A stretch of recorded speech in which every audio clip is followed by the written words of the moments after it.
The nanny called me in a panic while I was haggling at the market. "Sansa, you need to come to the kindergarten right away. Saul got into a fight." My head buzzed, and the ribs I was carrying clattered to the floor. Without pausing to pick them up, I took off running toward the kindergarten. I burst into the principal's office and immediately spotted my son Saul. The 5-year-old boy had messy hair, a face smudged with dirt, and his little fists clenched tight, like a little lion with its fur standing on end. Across from him stood a chubby boy, clutched tightly by a woman decked out in gold and silver, wailing at the top of his lungs. "Mom. He hit me. That bastard hit me." The little fatty pointed at my son and bawled. "That woman, Rory, is my ex-husband Harvey's current wife." Without even lifting an eyelid, she shrieked at the principal, "Principal! This must be dealt with seriously. A child with violent tendencies must be expelled." "And his mother, what kind of parenting is that?" The principal looked troubled. "Kids fighting." "Fighting? It was one-sided. He just beat him up." Rory cut in, her bright red painted fingernail nearly poking my son's face. "Bastards like him have no manners." I stepped forward, blocking Saul's path. My heart pounded furiously, but I forced myself to stay calm. Crouching down, I looked into my son's eyes. "Saul, tell mommy what happened." Saul's face was tense, his eyes slightly red, but he wasn't crying. "He called me a bastard, said I didn't have a dad. I told him I did, that my dad's name is Harvey. He said I was lying, that I was a bastard, and then he pushed me, so I hit him back." Rory looked as if she'd heard the biggest joke ever. "Oh my goodness, did you hear that? Lying at such a young age. Harvey is my husband, what kind of father is he to you? That's no way to climb the social ladder." The principal tried to smooth things over. "The children might have misunderstood." "Misunderstanding?" Rory sneered, turning to glare at me. "Sansa, keep your son in line. Stop daydreaming that having a child will let you latch onto the Liu family. Our Liu family doesn't tolerate such illegitimate bloodlines." Her words stabbed me like a knife. I slowly rose to my feet, staring at Rory's delicate face. I'd always thought her spoiled, but now I saw her true bitterness. "Rory," I said quietly, though the office instantly fell silent. "When kids fight, they should apologize when they need to and pay for medical expenses when they need to. But when your son insults someone, shouldn't he apologize too?" "Apologize? What did my son say that was wrong?" Rory crossed his arms. "Isn't your son fatherless?" "He has a father," I said, enunciating each word. "His father's name is Harvey." Rory's face twisted with rage. "Bullshit. Whether it's bullshit or not, we'll find out once we test it." I pulled out my phone, dialed Harvey's number directly, and hit speakerphone. After a few rings, Harvey's deep voice came through, tinged with impatience. "Hello? Sansa? What is it?" Everyone in the office held their breath. "Harvey," I said bluntly, "I'm at Saul's kindergarten. Your son Ross called Saul a bastard, saying he has no father. Saul said you're his dad, but Ross said Saul was lying. Now Ross's mother, your wife, is saying Saul's climbing the social ladder and it's all murky. What do you have to say about that?" Dead silence on the other end of the line. Rory grew frantic, leaning close to the phone and yelling, "Honey! Don't listen to her nonsense. Ross didn't." "Shut up." Harvey's voice shot up, exploding through the speaker with pent-up fury. "Rory, take Ross and get home right now." Rory's face drained white as if she'd been choked. "Honey." And, Harvey's voice was as cold as ice, "apologize to Saul." "Why the hell should I?" Rory screamed. "Because he's my son." Harvey roared, and the office fell silent as a pin dropping. The color drained completely from Rory's face. His lips trembled as he stared at me in disbelief, then glanced at his phone, as if he didn't recognize Harvey's voice. The principal and the other teachers were all stunned. My son Saul lifted his little chin, staring at Ross, who was frozen in shock. His eyes held a hint of bewilderment, but mostly a stubborn "I told you so" look. Harvey, you. Rory's voice trembled. Apologize. Then get the hell out of here. Harvey yelled before slamming the phone down. The busy tone buzzed insistently. Rory froze in place, like a statue painted white. She glanced at me, then at Saul with his tightly pressed lips, then at her own bewildered son, tears still streaking his chubby cheeks. Her carefully made-up face twisted slightly. Finally, she squeezed out a few words, "I'm sorry." Her voice was as thin as a mosquito's buzz, barely audible. After speaking, she grabbed the still-dazed Ross as if fleeing from something and bolted out of the principal's office. The principal and teachers exchanged glances. Finally, the principal cleared her throat.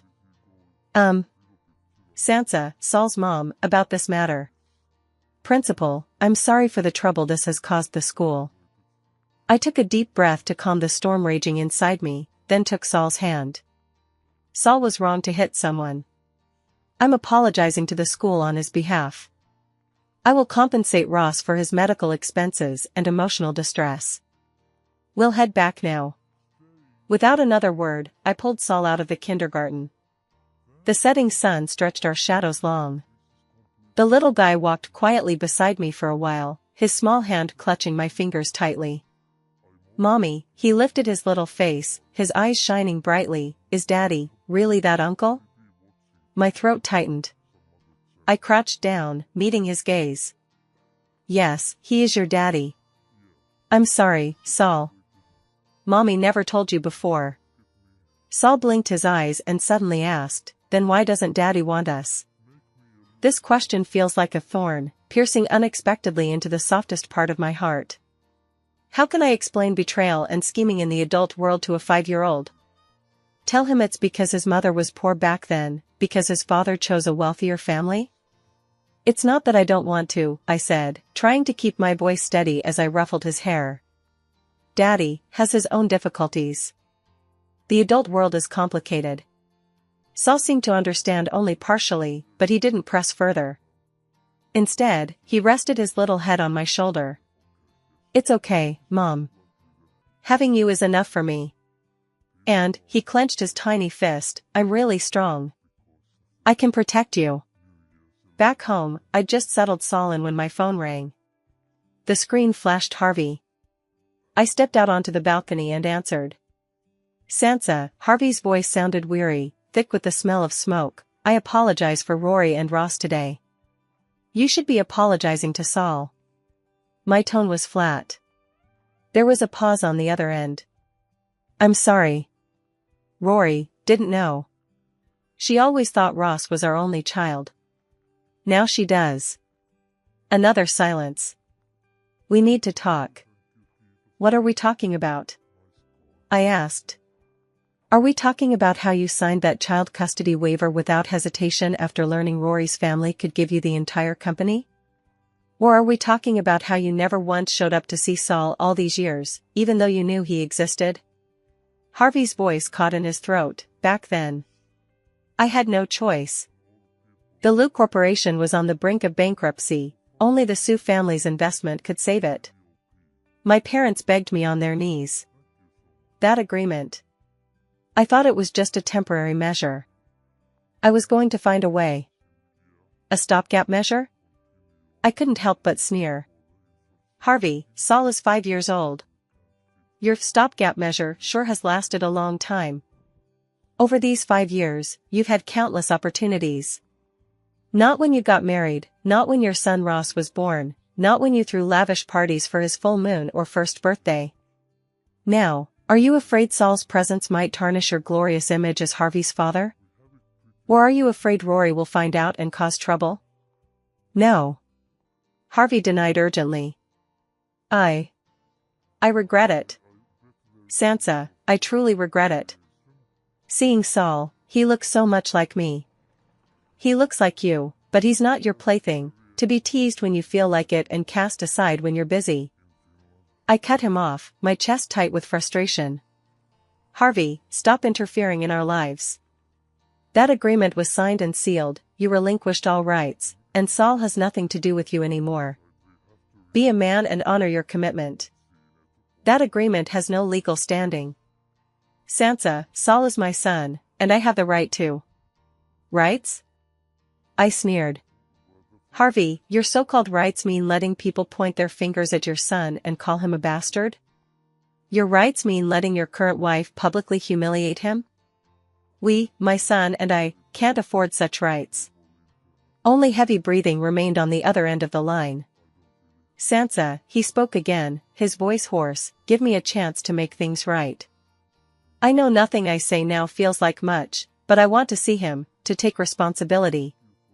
I'll handle things with Rory, No need, I refused flatly. Saul is doing just fine now. He has his mother, his loving nanny, and his friends at kindergarten. We don't need your compensation, and we certainly don't need your so-called responsibility. Please, just disappear from our lives completely. After saying that, I didn't wait for his response, I hung up immediately and blocked his number. Leaning against the cold balcony glass, I felt drained of all strength. Scenes from back then surged uncontrollably through my mind. The tender first love of college days, the sweetness of cramming into a rented apartment after graduation, the surprise of discovering we were expecting, and the fleeting hesitation in his eyes when he heard the news. Then came Rory. The Lou Group's financial crisis. His parents' pleas. That cold, rainy night, he pushed a signed agreement across the table to me, stating, voluntarily relinquish all parental rights, visitation rights, and inheritance rights to the fetus Saul. The conditions were a fairly substantial maintenance fee and a promise never to contact me again. He said, Sansa, I'm sorry. I had no choice. I said, get lost. We never spoke again. 5 years. I thought I'd long since become as tough as steel. Starting over in a strange city with Saul, beginning as a lowly clerk, enduring countless nights of overtime, all to give Saul a stable life. I did it. Though our little home isn't wealthy, it's warm. Saul is bright and sensible, my greatest pride. But Harvey's arrival was like a boulder thrown into a lake, instantly shattering this hard-won tranquility. I thought that day at the kindergarten would be the end of it. But I underestimated Harvey's persistence, or rather, I underestimated the controlling urge of a man who suddenly discovered he had another son, one whose existence was unclear. A few days later, an unfamiliar package arrived at the company front desk. The recipient was me. Upon opening it, I found an urgent paternity test report inside. The conclusion, it supports that Harvey is Saul's biological father. Below the report, a line of sharp handwriting read, Sansa, running away won't help. Let's talk. I tore the report into shreds with a blank expression and tossed them into the shredder. As soon as I stepped out of the office building after work, that familiar black Bentley was parked by the roadside. Harvey rolled down the window, his face looking somewhat haggard, dark circles under his eyes. Get in, he said, his tone leaving no room for argument. Harvey, we're not that close, I replied, keeping my eyes straight ahead as I walked forward. He pushed open the car door and stepped out, blocking my path in a few strides. Sansa, don't do this. Let's talk calmly. Talk about what? How you wield your power to bully people, how you secretly arranged a paternity test. Harvey, what else can you do besides abuse your position?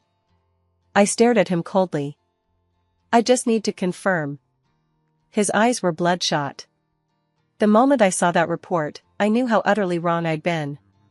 Sansa, I know I'm a bastard, I'm not human.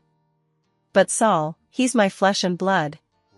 These past 5 years, I've been like a fool, pouring all my love into Ross, never knowing I had a son out there suffering.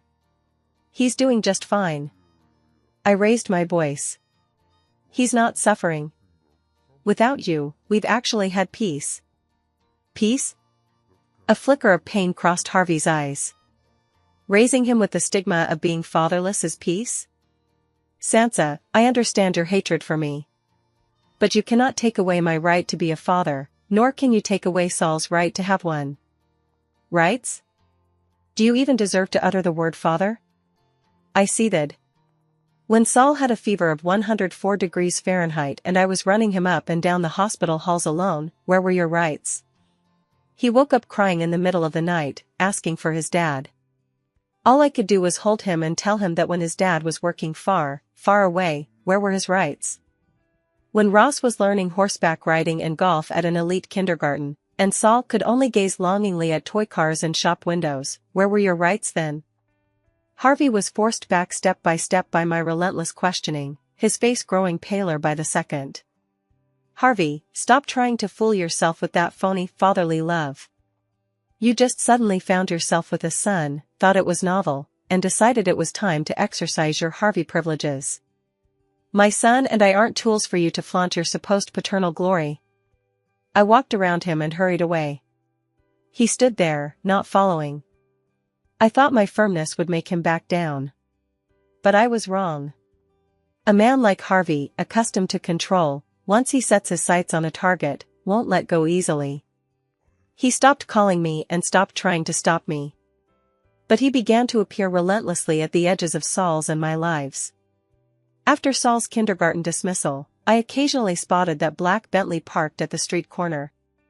Harvey sat inside, watching from afar as Saul bounced out and threw himself into my arms. I couldn't make out his expression. On the weekend, I took Saul to the amusement park, and I could sense those fleeting, almost imperceptible glances.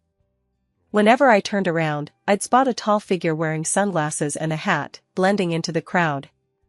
He even had his driver pick up Saul on the way home one night when I was working late. Saul had been playing downstairs with the nanny. The driver took him out for an expensive kids' meal and then safely returned him to the building. The nanny was absolutely terrified and apologized profusely to me. Saul, however, was thrilled, describing to me how much fun this strange uncle had taken him to, how delicious the food was, and how the uncle had asked him so many questions. "Mom, that uncle seems like he knows me," Saul said innocently. My heart sank to the bottom. Harvey was slowly infiltrating, trying to soften Saul with sugar-coated bullets. And Saul, after all, was just a child craving his father's love. I couldn't just sit back and wait for disaster to strike. I started working even harder, striving for a promotion. That meant a higher salary and more stable security. I also kept a quiet eye on job opportunities in other cities, prepared to relocate again if things really didn't work out. Just as I was overwhelmed, juggling work pressures while fending off Harvey's harassment, an even bigger problem came crashing down. A major project managed by our department suffered a sudden leak of core data to a competitor. They rushed to release an almost identical product ahead of us, rendering all our prior investments worthless and leaving the company facing massive compensation claims. All fingers are pointing at me, because I am one of the direct project leads with the highest privileges to the core database. I was summoned to the director's office. His face was ashen as he slammed an internal audit report down in front of me. "Sansa, explain this. Why does the audit trail show that the last external IP address to access and copy the core data package was your personal home computer?" I was stunned. "Impossible. Director, I've never accessed core data from home. Leaking it is out of the question. The evidence is irrefutable." The director pointed at the report. "The tech department has verified it. During that timeframe, only your account was active. The IP address matches your home address. Sansa, the company has treated you well, how could you do this?" My mind went blank. Harvey flashed into my thoughts. Was it him? Because I wouldn't let him near Saul, he resorted to such despicable tactics to ruin my job? It wasn't me. I gritted my teeth. "Director, I demand a full investigation. This must be a setup." "A setup?" The director sneered. "Who would frame a lowly clerk like you? The company's suffering massive losses. You'll be getting a cease and desist letter soon enough." Stumbling out of the director's office, the world spun around me. My colleagues' piercing stares felt like needles digging into my back. After clawing my way to this position, just as I was about to get promoted, I suddenly faced unemployment and potential legal action. Back at my desk, my phone lit up with a text from an unknown number. "Now, can we talk properly?" It was Harvey, of course. Rage instantly overwhelmed my reason. I stormed out of the company and hailed a cab straight to the Lou Group headquarters. Ignoring the receptionist's attempts to stop me, I charged up to the executive offices.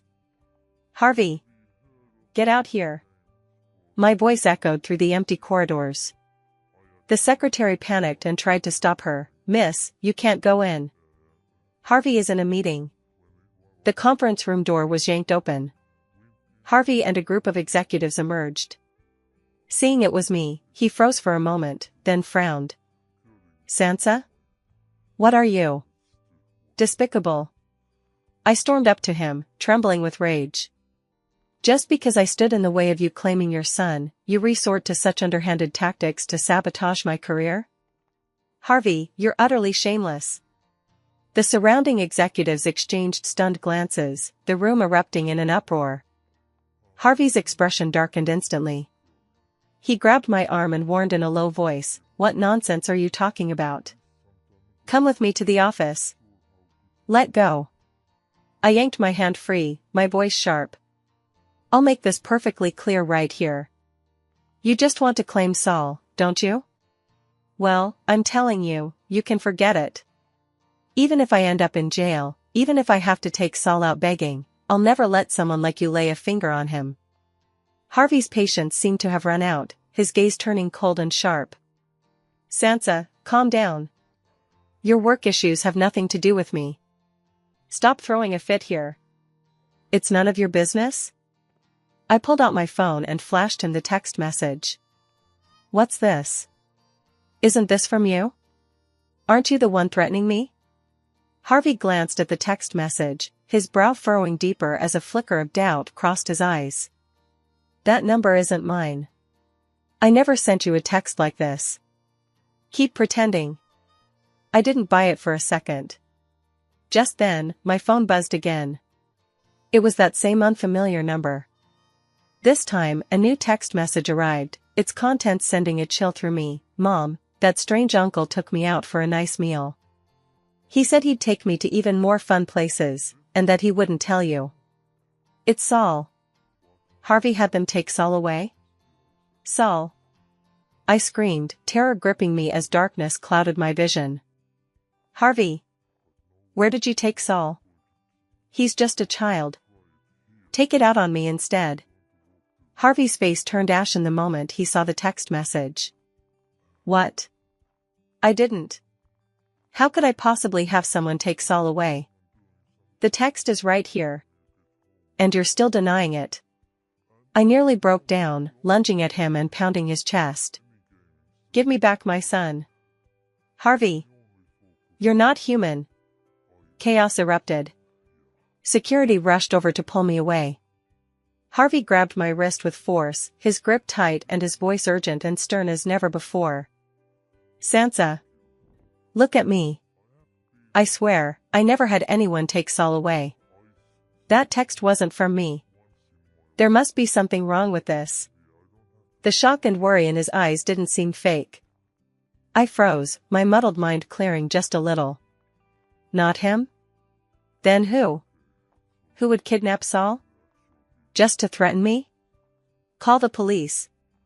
Quick, call the police." I stammered, my voice trembling. "Don't call the police." Harvey immediately objected, his sharp gaze sweeping over the onlookers. "We don't know what's going on yet. If we provoke them..." He pulled me closer and lowered his voice. "Calm down. Think about it, has Saul been acting strangely lately? Or have you crossed anyone?" "Crossed anyone? I'm just an ordinary office worker, who could I have offended? Except Rory?" A terrifying thought flashed through her mind. Rory. She knew Saul was Harvey's son. She feared Saul would threaten her son Ross's position. Just then, the phone in my hand rang again. It was still that unfamiliar number, but this time it was a call. My hands trembled as I answered and pressed the speakerphone button. But instead of the kidnappers' voices, what came through was Saul's clear, slightly smug little voice. "Hello? Mommy? Saul?" Harvey and I exclaimed simultaneously. "Mom. That mean lady tried to grab me." But I shook her off. Saul's voice was full of triumph. I'm at that burger place where that uncle took me last time. I'm calling you from the store phone. Mom, hurry up and come. Harvey and I both froze. Bad woman? Saul, which bad woman? Who wants to arrest you?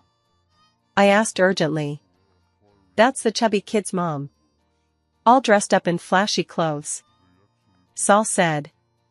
When school let out, the nanny went to the bathroom, and she suddenly ran over, saying she'd take me to see my dad. She even tried to drag me into the car. I wasn't falling for that. I waited until she wasn't looking, then stomped on her foot as hard as I could and took off running. I ran so fast. She couldn't catch me in those high heels. Rory. It really was Rory. Saul, stay right where you are.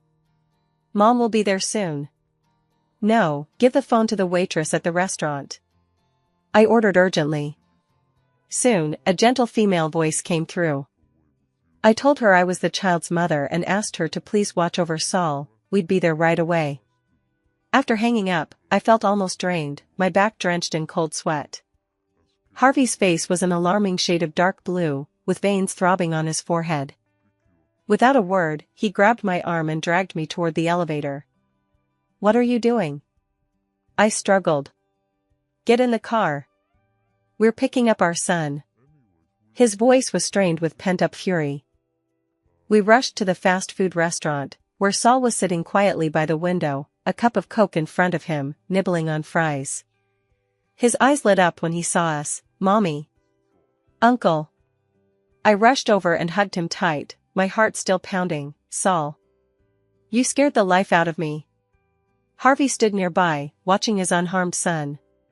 His taut nerves seemed to relax slightly, yet his gaze remained chillingly cold. Where is she?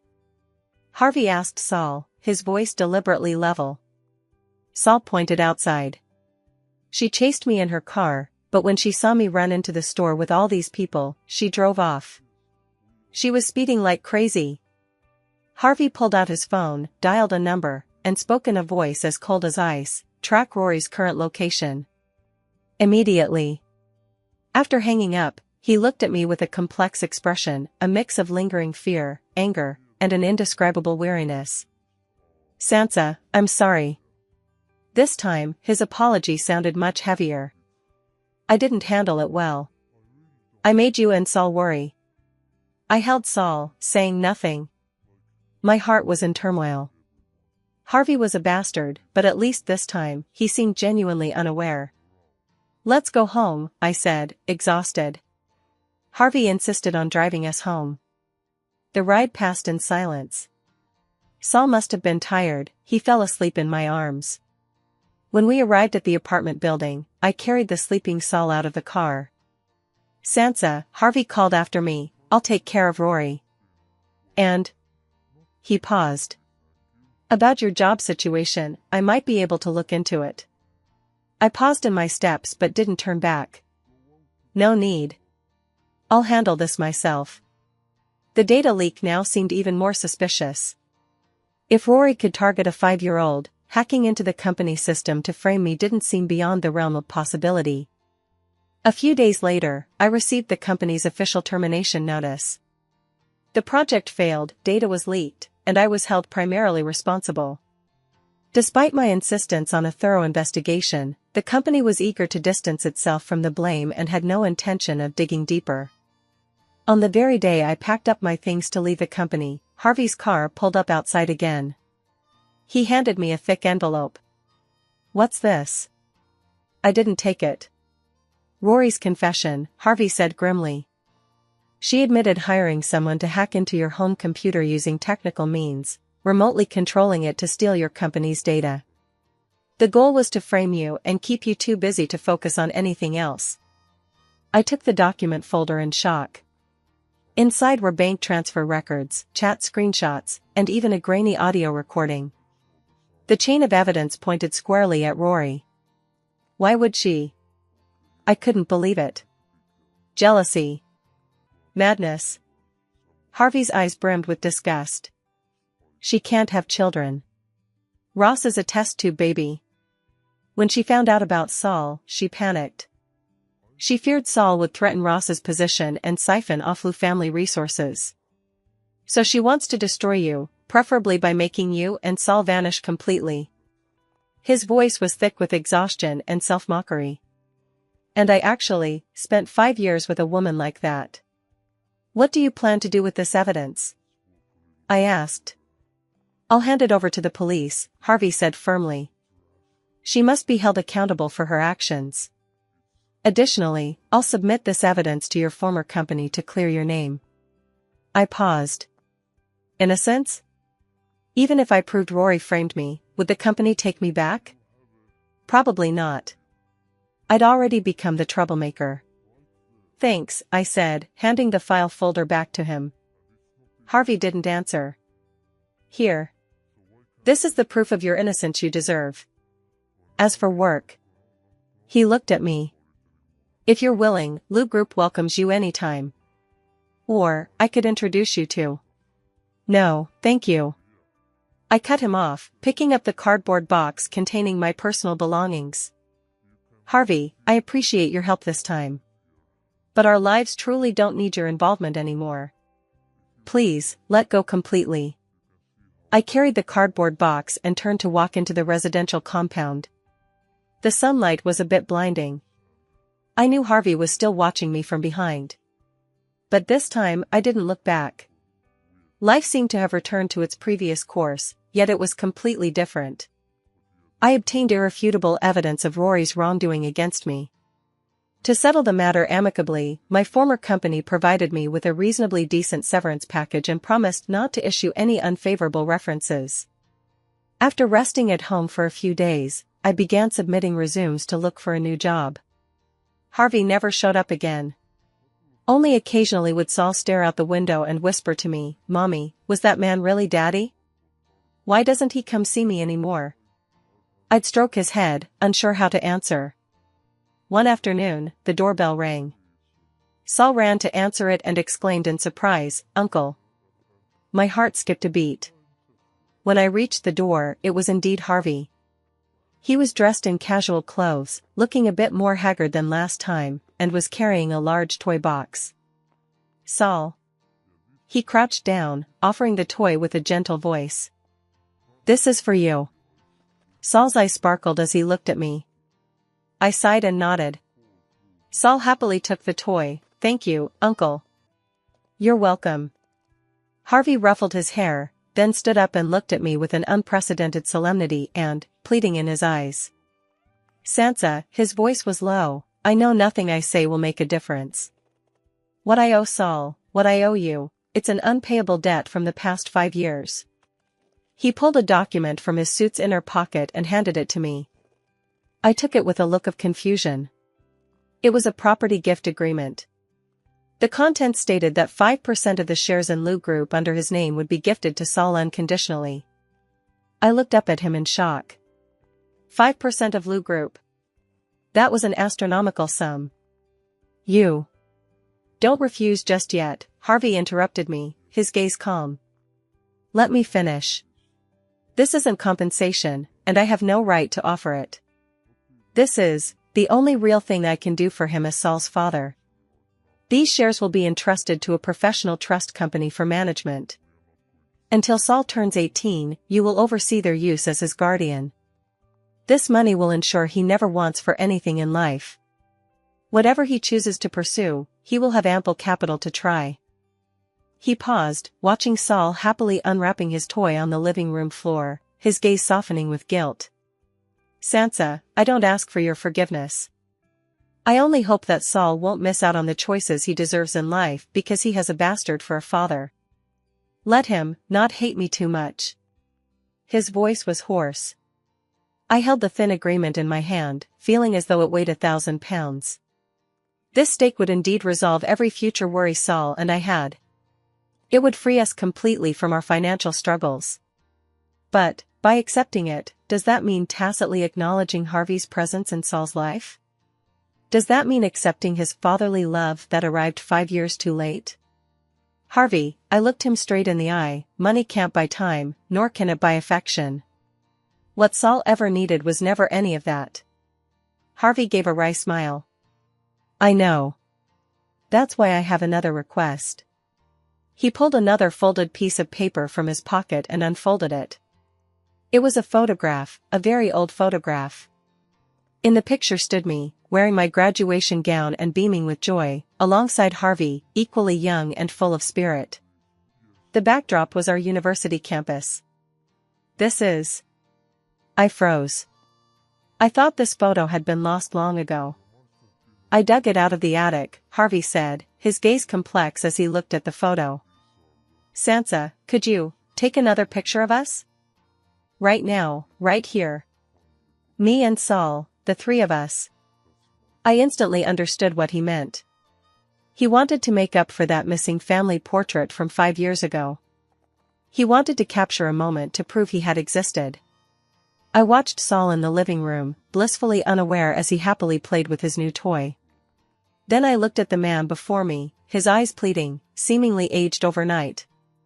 Do I hate? Yes. Do I resent? Yes. But looking at Saul's innocent smile, all that intense hatred and resentment ultimately dissolved into a heavy sigh. Not for Harvey, but for my son. Just one shot, I said. Harvey's eyes lit up with disbelief and delight. All right.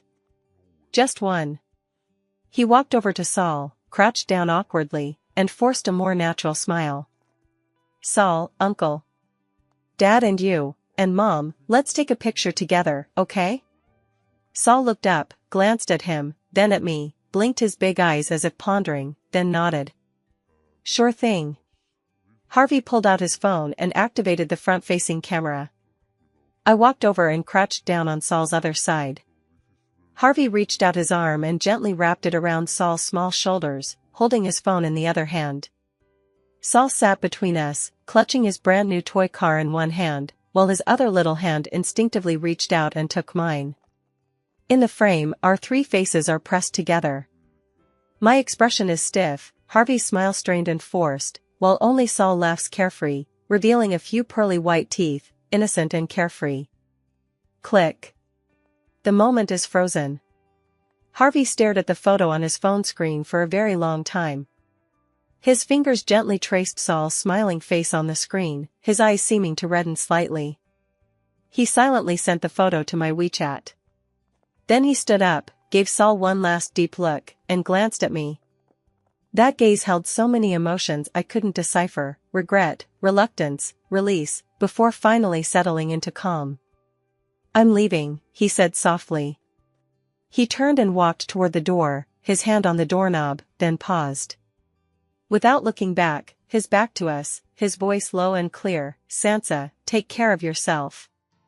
And, our son. The door closed softly.